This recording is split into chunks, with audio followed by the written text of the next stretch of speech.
चाहत इस चीज की जेन्युइनली जरूरत नहीं है और अविनाश को अब विक्टिम कार्ड प्ले करने का मौका मिल गया कि मुझ बेचारे पर जुल्म हुआ है, मुझ पर पानी फेंका गया है और अब मैं इन लोगों को खाना नहीं दूंगा। चाहत, आई अंडरस्टैंड योर रीजन कि आपने जो अविनाश के साथ किया उसको सबक सिखाने के लिए किया कि भाई नाक में उंगली करना सिर्फ तुझे नहीं आता, बाकी लोग भी नाक में उंगली कर सकते हैं, लेकिन जो आपने किया that was not right. Two wrong does not make one right. Avinash का फिर से वही कि सब लोग आओ, मुझे सबके सामने कुछ बात करनी, भाई अब कुछ नया कर ले क्योंकि सबको बुलाने वाला अब इरिटेट करने लगे और दिखा देना अपनी औकात कि अगर नहीं आओगे तो मैं खाना नहीं दूंगा। अविनाश अब और कितना गिरेगा भाई बता दे कि शिल्पा जी ने मेडिकेशन के हिसाब से 2 फ्रूट मांगे कि उनको दवाई लेनी थी और उसके लिए तूने मना कर दिया। भाई अभी से बता दे कि अब कौन से चीपनेस की लेवल पर जाना है। चाहत का ये गवार वाला मुद्दा वो टोटली अननेसेसरी, क्योंकि अविनाश ने इस इंटेंशन से नहीं कहा कि वो गांव वालों को टारगेट करे, लेकिन अविनाश ने कॉपी जरूर किया है सिद्धार्थ शुक्ला को। सिद्धार्थ शुक्ला ऐसी लड़की मतलब रश्मि देसाई जैसी लड़की, गंवार मतलब चाहत पांडे। भाई कॉपी करना बंद कर, पहले आसिम की कॉपी अब सिद्धार्थ शुक्ला की कॉपी। अब तक 2 हफ्तों में ईशा और एलिस का कोई खुद का मुद्दा रहा है? दिस वॉज टू गुड करण ने एक बार फिर से प्रूव कर दिया इस गेम का असली बाप मैं हूं। और जो लोग अपने आप को इस गेम का खिलाड़ी मान रहे हैं, उन खिलाड़ियों को कैसे खेल खिलाना है करण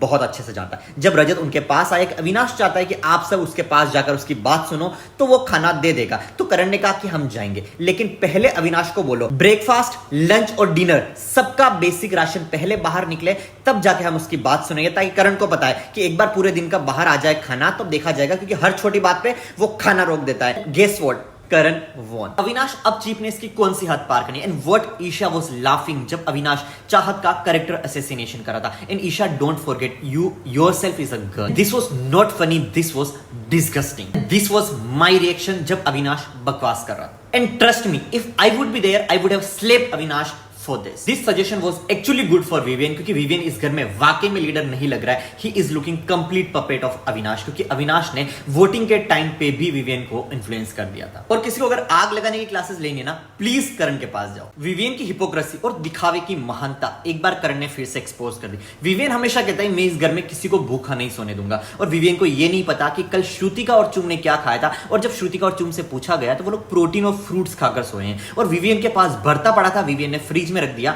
कि मैं सुबह उठ के खाऊंगा। भाई ये अपनी दिखावे की महानता प्लीज दिखाना बंद कर। Why these people are giving so much attention to food? भाई मर रहे हो क्या खाने के लिए? बिग बॉस ये भी कोई पूछने वाली बात थी अविनाश से कि भाई तुझे और पावर दे रहा हूं इस जेल में, अब तू बता तुझे जेल से बाहर जाना है या फिर जेल में रहना है? भाई वो पावर का भूखा है, बिग बॉस भूखा है। घर वालों ने आरफिन को चूज किया अविनाश के साथ जेल में जाकर डिसीजंस लेने के लिए। Is this for real? Big Boss, what was this game? और इस गेम से आप क्या प्रूव करना चाह रहे थे? इसके पीछे कोई सेंस और कोई लॉजिक नहीं था, और आपने कन्फेशन रूम में करण को बुलाया ताकि ये पूरी बात का दिमाग जो करण के सिर पर फोड़ सको। और यहाँ पे जो बात कर रहा था ना वो करण नहीं था, ये बिग बॉस की भाषा थी। करण में बहुत ईगो है ना, सब बोलते करण में बहुत ईगो है, तो करण ने सीना चौड़ा करके एक्सेप्ट किया कि भाई मेरे लिए मेरा ईगो, मेरी सेल्फ रेस्पेक्ट किसी से खाना मांगने से कई गुना ज्यादा है। ये शहजादा को कौन सा सांप सूंघ गया भाई? अब एलएस बेन अब समझ जा कि ये 3 की तिगड़ी नहीं चलने वाली है। You have to stand for yourself. Now what is your thought on this guys? Let me know in the comment section कि आपके हिसाब से नंबर 1 कौन है।